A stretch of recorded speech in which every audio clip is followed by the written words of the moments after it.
This is the Time of the End Timeline Study, Part 2. During this study, we will complete a timeline for the time of the end, from its beginning to the end of the age.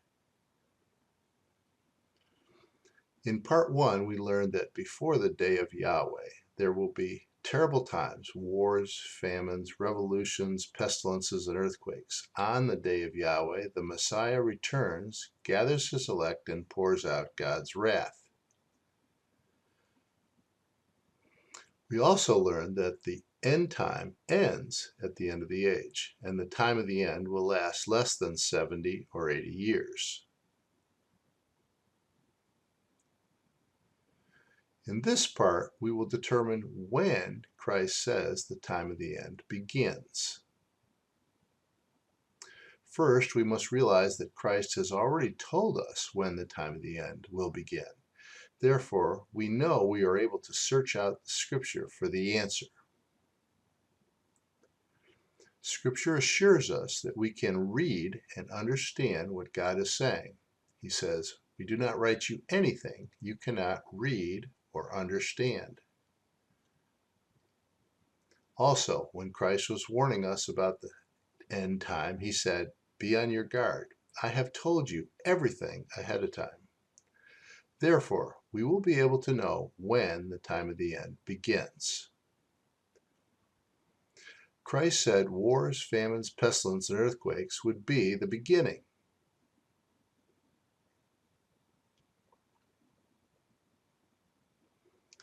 There is only one other place in Scripture where wars, famines, pestilences, and earthquakes are recorded: the seals of Revelation.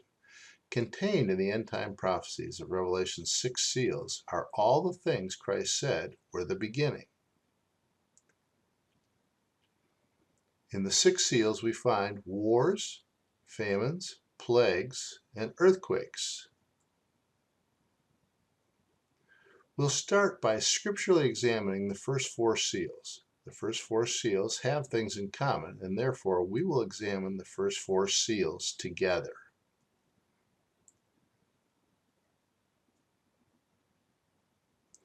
One more thing before we continue. John was given the revelation when he was caught up to heaven in the Spirit. Therefore, John's visions include the supernatural as well as the natural. On earth, we are only able to observe the natural parts of his visions.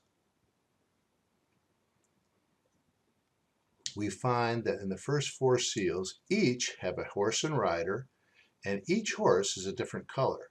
First, we'll ask God, what is a horse and rider? God says, "Moses and the Israelites sang this song to Yahweh. I will sing to Yahweh, for he is highly exalted. The horse and rider he has hurled into the sea. Pharaoh's chariots and his army has been hurled into the sea. Therefore, Pharaoh, the leader of Egypt, is the rider, and Egypt's army is the horse."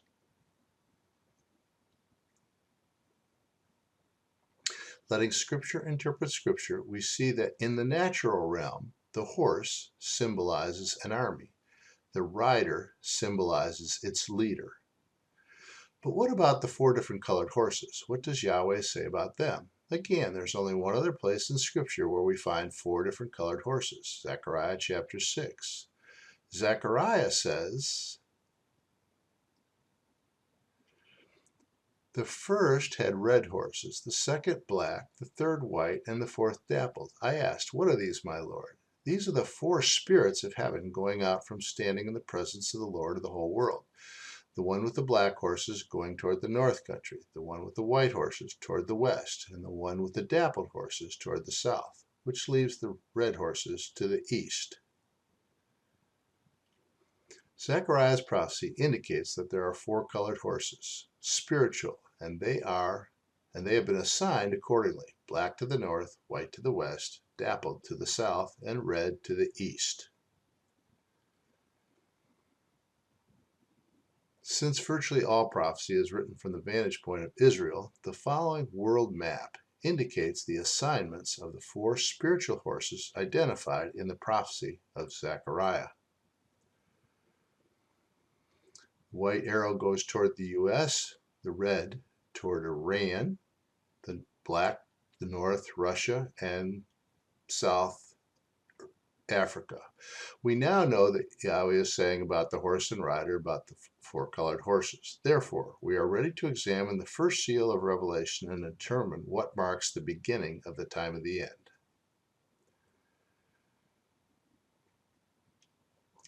The Lamb opened the first of the seven seals. I looked, and there before me was a white horse. Its rider held a bow. He was given a crown, and he rode out as a conqueror, bent on conquest. When we can historically identify this prophecy, we will know when the time of the end begins.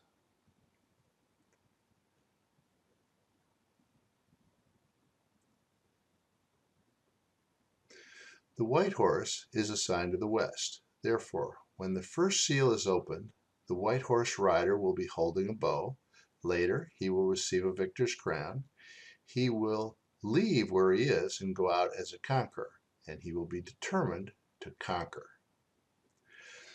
Are there any recent historical events which match up with the first seal prophecy? Yes. On 9/11/2001, the things that followed fit this prophecy exactly. On 9/11, the President of the United States was holding a bow.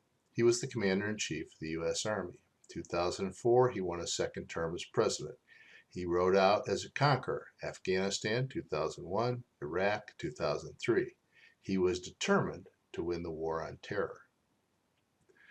Therefore, 9/11 and 2001 fits the first seal prophecy of Revelation 6, which may indicate that the time of the end has begun. The time of the end begins September 11th, 2001. No one could have foreseen how the first seal prophecy would begin the time of the end until after it happened, just as Yahweh told the prophet Daniel. These words are closed and sealed until the time of the end. Now the first seal is open and the time of the end has begun.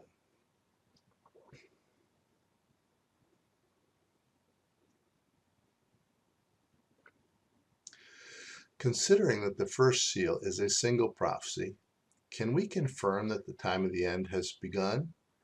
Yahweh says a matter must be established by the testimony of 2 or 3 witnesses. Therefore, we must have another prophetic witness before we can establish with certainty that the time of the end has begun. In part 3 of our study, we will examine Revelation's next 3 seals as we seek to look for more prophetic witnesses. During this study, we will complete a timeline for the time of the end, from its beginning to the very end of the age. The time of the end begins September 11th, 2001.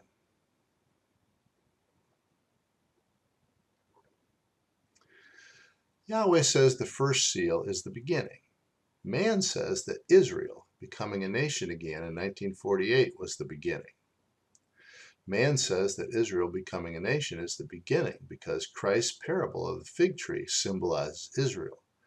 However, Christ says the parable is about the fig tree and all the trees. Christ told them this parable. Look at the fig tree and all the trees. When they sprout leaves, you can see for yourself and know that the summer is near. Even so, when you see all these things happening, you know that the kingdom is near. We also find this in Joel. As you can see, Christ was pointing us to the fig tree and all the trees. Once again, there's only one other place in Scripture where Yahweh is telling us about the fig tree and all the trees. That's in Joel chapter 1. The fields are ruined, the ground is dried up, the grain is destroyed, the new wine is dried up, the oil fails. Despair, you farmers, wail, you vine growers, grieve for the wheat and the barley, because the harvest of the field is destroyed, the vine is dried up, the fig tree is withered, the pomegranate, the palm, and the apple tree. All the trees of the field are dried up. The joy of mankind is withered away. Therefore, the meaning of the fig tree and all the trees in Joel is more likely related to the beginning of birth pains. The fig tree and all the trees has no apparent connection to Israel, as we are told by man.